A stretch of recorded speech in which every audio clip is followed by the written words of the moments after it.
오늘 우리에게 주시는 하나님의 말씀은 구약성경 열왕기상 12장 12절에서 20절까지 말씀입니다. 제가 보는 성경으로 구약 535쪽입니다.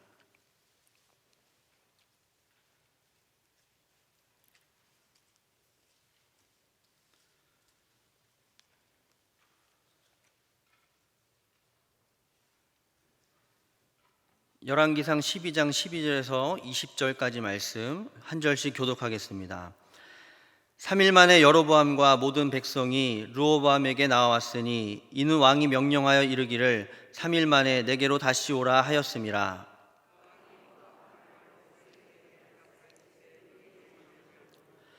어린 사람들의 자문을 따라 그들에게 말하여 이르되 내 아버지는 너희의 멍에를 무겁게 하였으나 나는 너희의 멍에를 더욱 무겁게 할지라. 내 아버지는 채찍으로 너희를 징계하였으나 나는 전갈 채찍으로 너희를 징치하리라 하니라.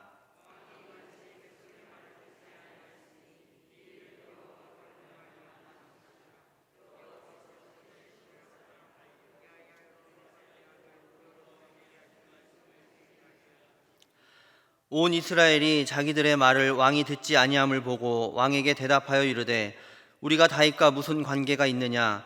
이새의 아들에게서 받을 유산이 없도다. 이스라엘아 너희의 장막으로 돌아가라. 다윗이여 이제 너는 내 집이나 돌아보라 하고 이스라엘이 그 장막으로 돌아가니라.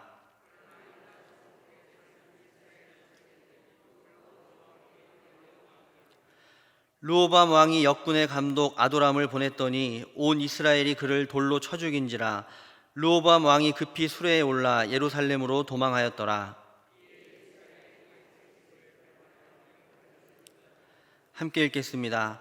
온 이스라엘이 여로보암이 돌아왔다 함을 듣고 사람을 보내 그를 공회로 청하여 온 이스라엘의 왕으로 삼았으니 유다 지파 외에는 다윗의 집을 따르는 자가 없으니라. 아멘. 12월이 되면 이제 곳곳에서 방학을 하는데요. 아이들이 방학이 되면 늘 하는 일이 있습니다. 바로 생활계획표를 짜는 일입니다. 저희 집에 있는 어떤 분도 이 계획표를 짰는데 보시면 자고 일어나서 밥 먹고 놀기가 이제 주요 일과고요. 그래도 이제 중간에 책 읽기가 있긴 한데 주로 엄마가 읽어주는 책을 듣는 시간입니다. 또 다른 특징으로는 노는 시간과 쉬는 시간이 따로 있다는 점인데 이제 큰 차이는 없는 걸로 밝혀지고 있습니다. 다른 아이들은 어떤가 하고 찾아보니까 어떤 아이는 이게 부모님이 짜준 건지는 모르지만 원대한 계획을 가지고 이렇게 학원이 수도 없이 많고 박물관도 가고 뭐 이렇게 짜기도 했습니다. 또 어떤 아이는 현실적으로 지혜롭게 이렇게 짰습니다. 다 다름. 네, 정말 지혜로운 아이인데 아마도 두 계획 모두 다 이제 자이든 타이든지 성공하기는 쉽지 않을 것 같습니다. 아이들이 방학이 되면 이렇게 계획을 세우는 것처럼 어른이 돼서도 우리는 여러 계획과 목표를 세우며 살아갑니다. 그런데 문제는 아이들과 마찬가지로 우리가 세운 계획이나 목표가 우리가 마음먹은 대로 그렇게 쉽게 이루어지지 않는다는 것입니다. 실패할 때도 많고 또 처음 계획과 다르게 여기저기 수정될 때도 있습니다. 물론 내가 원해서 그 목표와 계획을 수정한 것이라면 이제 그나마 다행이지만 내가 원하지 않았음에도 실행이 잘 안 되거나 또 주변의 환경 때문에 또 내 개인적인 상황 때문에 어쩔 수 없이 계획을 이제 수정해야 될 때도 있습니다. 여기 계신 분들도 올 한 해를 시작하면서 여러 가지 계획을 세우셨을 텐데요. 되돌아보면 어떤가요? 여러분들이 세운 계획대로 모든 게 다 잘 이루어지고 있으시죠? 네. 대답을 못하신 분들 중에는 내가 무슨 계획을 세웠었는지도 기억이 잘 안 나는 분들도 계실 겁니다. 올해는 꼭 성경을 일독해야지 하고 창세기는 재밌게 읽었지만 원치 않게 이제 출애굽기 성막과 레위기의 제사라는 그 높은 벽을 만나서 그만두신 분들도 있을 거고 다이어트를 결심했던 많은 분들도 음식의 유혹을 못 이겨서 어쩔 수 없이 내년에도 또다시 다이어트를 계획한 분들도 계실 겁니다. 자녀들을 향한 부모들의 계획도 마찬가지인데요. 처음에는 자녀에 대한 큰 기대와 계획을 가지고 있다가도 자녀가 점점 자라가면서 자녀에 대한 기대와 계획을 이제 수정해 갈 때가 있습니다. 아이를 키우면서 특별한 존재인 줄 알았던 우리 아이가 또 우리 아이만은 남달랐다라고 생각했던 그 생각이 시간이 지나면서 점점 우리 아이가 천재가 아니었구나. 우리 아이도 남들과 비슷하구나. 아니, 남들만큼만이라도 됐으면 좋겠다라는 마음을 갖습니다. 그래서 아이가 처음 태어났을 때는 우리 아이가 특별하다고 생각하면서 이 아인슈타인 우유를 먹인답니다. 그러나 시간이 지나서 아이가 영유아기 시기를 거치면서 부모는 자기 아이가 아인슈타인 정도는 아니지만 그래도 남들보다는 낫다는 생각으로 이제 파스테르 우유를 먹인다고 하죠.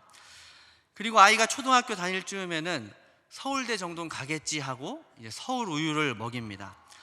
그리고 아이가 고학년이 되면 그 우유를 이제 연세 우유로 바꾸죠. 중고등학교 때는 현실을 직시하고 서울에만 들어가자 하는 마음으로 이제 건국 우유를 먹인답니다. 그리고 수능이 끝난 후에는 저지방 우유를 이제 먹인다고 하죠. 이제 우스갯소리지만 자녀들을 향한 부모들의 계획이 점점 바뀌어 간다라는 것을 잘 보여주는 이야기입니다. 이렇게 우리가 세운 계획들은 많은 부분에서 이제 변해갑니다. 그리고 우리는 내가 세운 계획이 바뀌고 실패하는 것으로 인해서 낙담하거나 좌절하기도 하는데, 우리가 세운 계획이 이렇게 변하고 실패할 수밖에 없는 이유가 있습니다. 왜 우리의 계획은 이렇게 변하고 실패할 수밖에 없을까요? 그 이유를 한마디로 하면 우리가 전지전능하지 않기 때문입니다. 우리에게 있는 부족함과 연약함 때문이기도 하고, 계획을 세울 때 애초부터 잘못 세울 때도 있습니다. 또 갑작스럽게 예상치 못한 일들이 끼어들어서 우리가 세운 계획을 방해할 때도 있습니다. 이렇게 보면 우리가 세운 계획이 변하고 실패하는 것은 너무나도 당연한 일이죠. 혹시 올 한해 여러분들의 계획이 실패해서 낙담하셨다면 이것으로 작은 위로를 얻으시기 바랍니다. 그럼 이 시점에서 우리에게 드는 질문이 하나 있습니다. 우리의 계획은 그렇다 치고, 그렇다면 전지전능하신 하나님의 계획은 과연 어떨까 하는 것입니다. 여러분, 하나님의 계획에는 변함이 있을까요? 없을까요? 특별히 우리를 향한 하나님의 계획에 변함이 있을까요? 없을까요?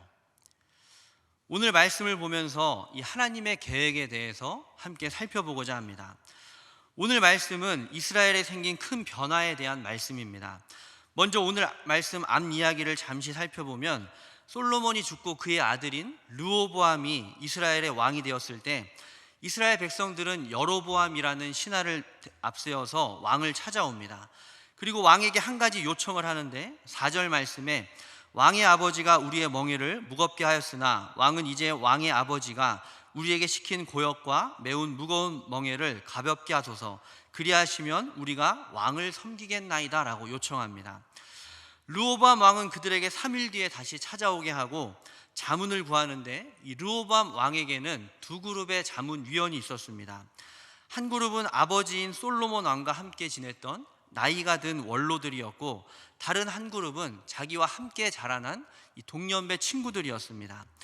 원로 그룹은 왕에게 7절 말씀에 왕이 만일 오늘 이 백성을 섬기는 자가 되어 그들을 섬기고 좋은 말로 대답하여 이르시면 그들이 영원히 왕의 종이 되리이다 라고 조언을 합니다. 반면 친구 그룹들은 10절과 11절에 내 새끼손가락이 내 아버지의 허리보다 굵으니 내 아버지께서 너희에게 무거운 멍에를 매게 하였으나 이제 나는 너희의 멍에를 더욱 무겁게 할지라. 내 아버지는 채찍으로 너희를 징계하였으나 나는 전갈 채찍으로 너희를 징계하리라 하소서라고 조언을 합니다. 오늘 본문은 그 이후의 이야기입니다. 3일 만에 여로보암과 모든 백성이 르호보암에게 나아갔고, 르호보암 왕은 나이가 든 신하들의 조언을 버리고 오히려 친구들의 어리석은 조언을 따라 백성들에게 엄포를 놓습니다. 이 일로 이스라엘 정치 체계에 큰 변화가 생기는데, 이때부터 이스라엘이 두 나라로 나뉘게 된 겁니다. 르호보암 왕을 떠나서 대부분의 백성들은 여로보암을 새로운 왕으로 세워 따르게 되고, 이스라엘은 르호보암이 다스리는 남유다와 여로보암이 다스리는 북이스라엘로 나뉘게 됩니다. 이스라엘이 이렇게 나뉘기 직전에 이스라엘을 다스렸던 왕은 솔로몬이었습니다. 그리고 솔로몬 이전에는 다윗이 다스렸죠. 다윗 이전에는 사울이 다스렸습니다. 그렇다면 하나님이 처음 사울에게 이스라엘을 맡기셨을 때 하나님은 사울과 이스라엘에 어떤 계획을 갖고 계셨을까요? 사울을 왕으로 기름 부었던 사무엘이 사울에게 자기가 올 때까지 제사를 드리지 말고 기다리라라고 명했던 적이 있습니다. 그러나 사울이 그 말을 어기고 자기 뜻대로 제사를 드렸을 때 사무엘상 13장 13절에 사무엘이 사울에게 이르되 왕이 망령되이 행하였도다. 왕의 하나님 여호와께서 왕에게 내리신 명령을 지키지 아니하였도다. 그리하였더라면 여호와께서 이스라엘 위에 왕의 나라를 영원히 세우셨을 것이거늘이라 말씀합니다. 사울이 하나님의 명령을 어기지 않았다면 어떻게 되었을 것이다 라고 말씀합니까? 여호와께서 이스라엘 위에 왕의 나라를 영원히 세우셨을 것이다 라고 말씀합니다. 하나님은 사울뿐만이 아니라 그의 자손들이 계속해서 이스라엘의 왕이 되어 나라를 다스릴 것을 계획하셨습니다. 그러나 사울의 뒤를 이은 왕은 사울의 아들인 요나단이 아니라 바로 다윗이었습니다. 사울이 하나님의 명령을 지키지 않고 자기 맘대로 망령되이 행했기 때문이었습니다. 사무엘상 13장 14절에 지금은 왕의 나라가 길지 못할 것이라 여호와께서 왕에게 명령하신 바를 왕이 지키지 아니하였으므로 여호와께서 그의 마음에 맞는 사람을 구하여 여호와께서 그를 그의 백성의 지도자로 삼으셨느니라. 또 사무엘상 15장 11절에 하나님께서 내가 사울을 왕으로 세운 것을 후회하노니 그가 돌이켜서 나를 따르지 아니하며 내 명령을 행하지 아니하였음이니라 라고 말씀합니다. 이 말씀대로 사울의 나라는 그것으로 끝나버렸습니다. 하나님은 그를 왕으로 세운 것을 후회하셨고 하나님은 하나님의 마음에 맞는 다윗을 택하셔서 이스라엘의 새로운 왕으로 세우신 것이죠. 다윗이 왕이 되어 이스라엘을 다스린 기간은 사울과 똑같이 40년이었습니다. 그러나 다윗과 사울이 다른 것은 다윗은 하나님 앞에 온전히 행했고 그 결과 그의 아들 솔로몬이 다윗을 이어서 왕이 된 것입니다. 또 솔로몬 이후에도 계속해서 그의 후손이 왕으로 세움을 받았고 결국 다윗의 후손으로 예수님께서 이 땅에 오시게 되는 영광스러운 가문이 될 수 있었습니다. 우리는 이런 다윗과 사울의 모습을 통해 깨닫는 게 있습니다. 먼저 사울의 모습을 통해서 어떤 자리에 세움을 받거나 또 그 자리에 올라가는 것보다 더 중요한 것은 그 자리를 어떻게 지켜가는가, 얼마나 그 자리에 합당한 삶을 계속해서 이어가는가 하는 것입니다. 사무엘상 15장 17절에 사무엘이 이르되 왕이 스스로 작게 여길 그때에 이스라엘 지파의 머리가 되지 아니하셨나이까 하는 이 말씀처럼 그 자리에 오르기만 했다고 다 이룬 것이 아니라 그 자리에 가서도 계속해서 첫 마음을 잃지 않고 겸손하게 그 자리를 지켜가는 것이 하나님이 원하시는 모습입니다. 그리고 하나님의 계획이 계속해서 그를 통해 이루어지게 하는 방법임을 말씀하고 있습니다.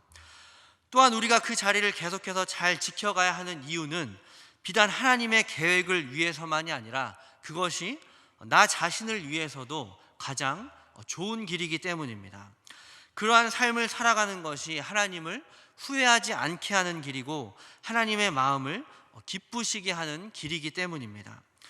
반대로 다윗의 모습을 통해서는 내가 지금 어느 자리 또 어느 위치에 있는지보다 더 중요한 것은 내 위치나 또 지금 내 자리 또 내 형편에 상관없이 또 다른 사람이 나를 어떻게 바라보는지와 관계없이 내가 지금 하나님 앞에 바로 서 있는가 하는 것입니다.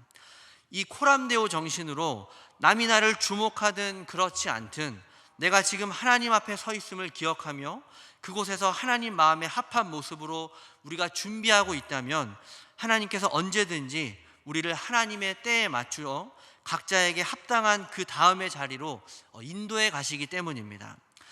다윗이 비록 목동으로 양을 치며 당시 사람들이 보기에는 보잘것없는 일을 하고 있었을지 모르지만 심지어 그 아버지조차도 다윗을 업신여겼지만 하나님은 내가 그의 아들 중에서 한 왕을 보았다라고 말씀합니다. 아무도 보지 않고 있을 때 하나님만은 다윗을 눈여겨보고 계셨습니다. 여기서 보았다라는 것은 찾으셨다라는 말입니다.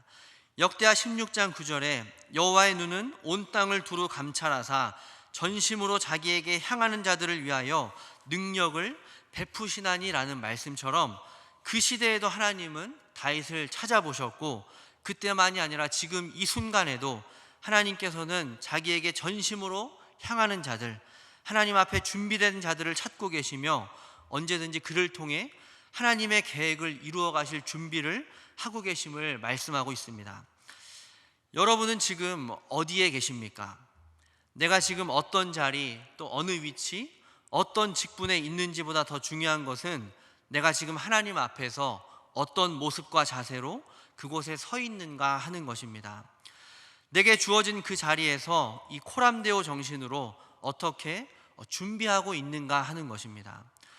우리는 지금 사울과 다윗 중에 누구의 모습을 하며 살아가고 있습니까?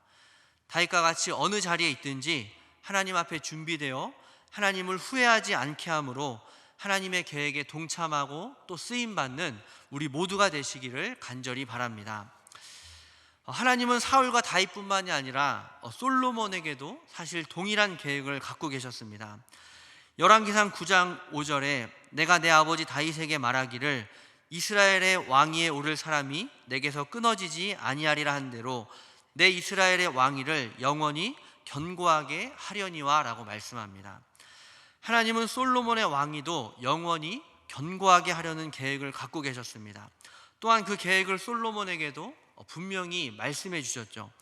그러나 솔로몬을 끝으로 이스라엘은 두 나라로 나뉘게 되고, 그 이유를 오늘 말씀에는 솔로몬의 아들 르호보암이 백성들의 요구를 들어주지 않았기 때문이다 라고 말씀합니다.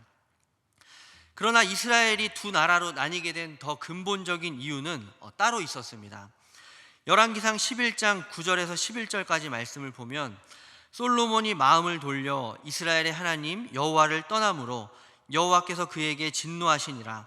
여호와께서 일찍이 두 번이나 그에게 나타나시고 이 일에 대하여 명령하사 다른 신을 따르지 말라 하셨으나 그가 여호와의 명령을 지키지 않았으므로 여호와께서 솔로몬에게 말씀하시되 내가 이러한 일이 있었고 내게 이러한 일이 있었고 또 내가 내 언약과 내가 내게 명령한 법도를 지키지 아니하였으니 내가 반드시 이 나라를 내게서 빼앗아 내 신하에게 주리라 라고 말씀하죠.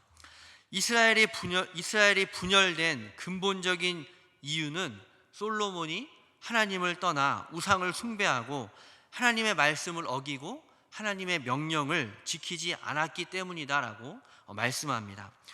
그래서 오늘 말씀 15절에 보면 르호보암 왕이 이같이 백성의 말을 듣지 아니하였으니 이 일은 여호와께로 말미암아 난 것이다 라고 말씀하죠. 르호보암이 그같이 한 것이 하나님께서 솔로몬에게 말씀하셨던 그 일이 이루어지는 과정이었다라는 것을 말씀하고 있습니다. 그리고 15절 뒷부분에 여호와께서 실로 사람 아이야로 느밧의 아들 여로보암에게 하신 말씀을 이루게 하심이더라 라고 말씀하면서 사울을 대신해서 다윗을 세우셨던 것처럼 하나님은 솔로몬을 대신해서 여로보암을 세우기로 작정하셨고, 하나님은 여로보암에게도 다른 앞선 왕들처럼 동일한 약속을 주고 계십니다. 열왕기상 11장 38절에 내가 만일 내가 명령한 모든 일에 순종하고 내 길로 행하며 내 눈에 합당한 일을 하며 내 종 다윗이 행함같이 내 율례와 명령을 지키면 내가 너와 함께 있어 내가 다윗을 위하여 세운 것 같이 너를 위하여 견고한 집을 세우고 이스라엘을 내게 주리라 말씀합니다. 이 약속의 말씀은 여로보암에게 주신 말씀입니다. 그런데 솔로몬에게 주신 말씀과도 큰 차이가 없습니다. 하나님은 여로보암에게도 사울이나 솔로몬과 같이 동일한 약속과 계획을 갖고 계셨습니다. 그러나 이후에 여로보암은 사울처럼 변해가기 시작합니다. 하나님의 약속을 저버리고 오히려 사울보다 더 악한 길로 나아가죠. 그래서 성경을 보면 이스라엘의 가장 유명한 왕으로 다윗과 여로보암을 꼽을 수 있습니다. 이스라엘 여러 왕들을 평가할 때 어떤 왕이 다윗의 길로 행하였더라, 혹은 어떤 왕이 여로보암의 길로 행했다라고 말씀하며 다윗과 여로보암을 기준으로 삼고 있기 때문입니다. 그만큼 악한 왕의 대명사가 여로보암이었고, 여로보암은 그렇게 하나님의 약속을 떠나서 하나님의 계획에서 완전히 빗나간 왕이 된 것입니다. 지금까지 우리가 이스라엘의 초대 왕들에 대한 하나님의 계획을 간략히 살펴봤습니다.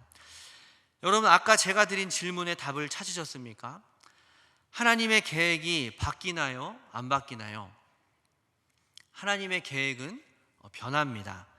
다만 그 계획이 하나님 때문에, 하나님이 변덕이 심해서, 또 하나님이 전지전능하지 않아서가 아니라 모두 다 그 약속을 받은 사람들 때문에 바뀐다는 거죠.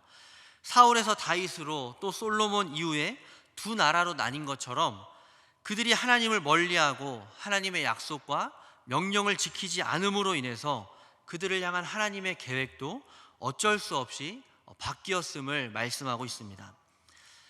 지금 월드컵이 한창입니다.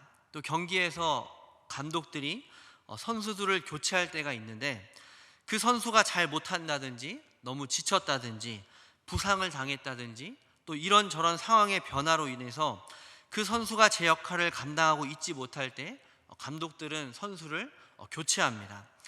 마찬가지로 하나님께서도 하나님의 계획을 이루시기 위해서 사람들을 교체하실 때가 있습니다.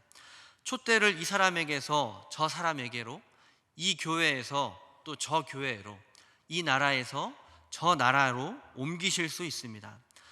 오늘 말씀이 우리에게 중요한 이유는 우리 교회를 향한 하나님의 계획도, 우리 가정을 향한 하나님의 계획도, 또 나를 향한 하나님의 계획도 이와 마찬가지이기 때문입니다. 하나님께서 우리에게 아무리 크고 놀라운 계획을 갖고 계시고 우리에게 어떤 위대한 약속을 주셨다 할지라도 그 계획과 약속이 무조건 다 그대로 이루어지는 것은 아닙니다. 또 하나님의 약속과 계획이 지금 내 삶 속에 이루어지고 있고 지금 내가 어떤 자리에 올랐거나 또 직분을 맡고 있다 할지라도 우리를 향한 하나님의 계획이 다 완성된 것도 아닙니다. 우리가 언제든 하나님을 떠나 하나님의 말씀과 약속을 지키지 않는다면 우리를 향한 하나님의 계획도 언제든지 다시 수정되고 나를 대신해서, 우리 교회를 대신해서 누군가가 하나님의 계획 가운데 그 주인공이 될 수 있기 때문입니다.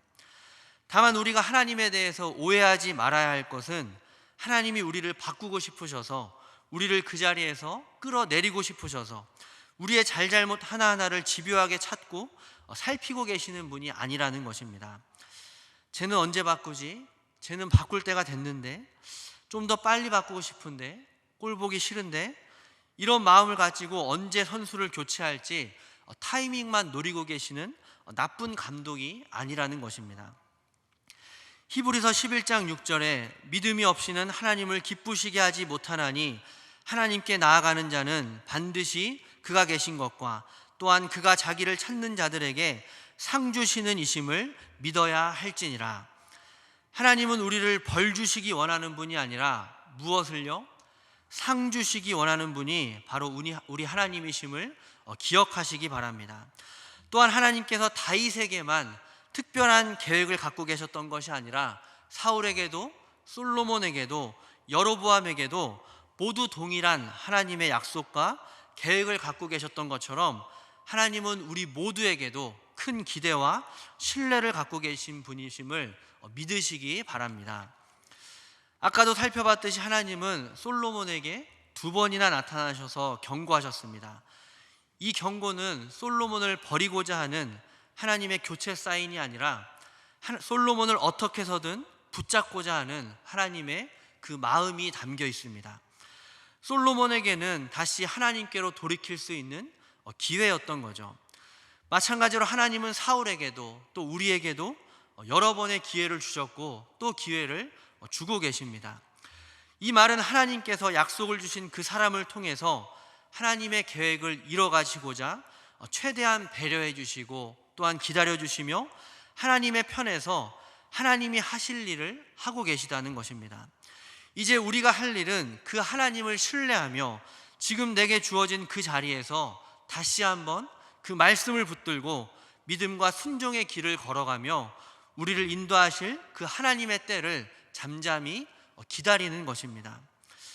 오늘 말씀은 이스라엘이 두 나라로 나뉜 역사적인 사건을 기록하고 있습니다. 하나님의 시선으로 보자면 이스라엘을 향한 하나님의 계획이 수정된 날이자, 국가적으로는 이스라엘이 남유다와 또 북이스라엘로 나뉜 날이고, 개개인적으로는 솔로몬에게 하나님의 계획이 수정된 날이자 여로보암에게는 새로운 하나님의 계획이 시작된 날입니다. 이 사건을 통해 우리는 내가 지금 있는 곳에서 어떤 자세와 태도로 어떤 삶을 살아가느냐에 따라 나를 향한 하나님의 계획도 바뀔 수 있음을 기억하며 지금 내 모습을 다시 한번 되돌아보고 점검할 수 있는 하나님이 주신 기회를 얻을 수 있습니다. 이 기회를 헛되이 놓치지 않으므로 다시 한번 하나님께 돌이키는 저와 여러분들 되시길 바랍니다. 그래서 더 크고 놀라운 하나님의 계획이 우리를 향해 다시 시작되는 새로운 출발점이 되기를 바랍니다. 이제 올 한 해도 얼마 남지 않았습니다. 한 해를 마무리하는 이 시기에 내가 세운 계획들이 어떻게 이루어져 왔는지 되돌아보면서 올 한 해 나의 삶을 우리가 되돌아보듯이 우리를 향한 하나님의 계획이 올 한 해 어떻게 바뀌어 왔을지, 혹시 하나님의 기대를 저버리지는 않았는지, 하나님의 마음을 근심케 한 것은 아닌지 돌아보며 하나님을 향한 우리의 생활 계획표를 다시 한번 수정하고 점검하는 이 시간이 되시길 바랍니다. 그래서 우리 모두를 향해 크고 놀라운 계획을 갖고 계실 하나님의 그 계획과 약속이 우리를 통해 온전히 이루어지도록, 또한 하나님이 찾으시는 하나님 마음에 합한 자들이 되셔서 하나님의 계획 가운데 날마다 더욱 귀하게 쓰임받는 우리 모두가 되시기를 간절히 바랍니다. 기도하겠습니다. 우리를 향해 크고 놀라운 계획을 갖고 계신 하나님 아버지, 나를 향한 하나님의 계획이 무엇인지 깨닫게 하여 주시고 하나님의 계획 가운데 쓰임받는 우리 모두가 되게 하여 주옵소서. 날마다 하나님께 더 가까이 나아가 하나님의 말씀과 명령을 지키는 데 힘쓰게 하여 주시고, 하나님 마음에 합한 자들도 하나님의 계획을 이뤄가는 하나님의 동역자들이 다 되게 하여 주옵소서. 감사드리며 우리를 붙들어 주시는 예수님의 이름으로 기도드립니다. 아멘.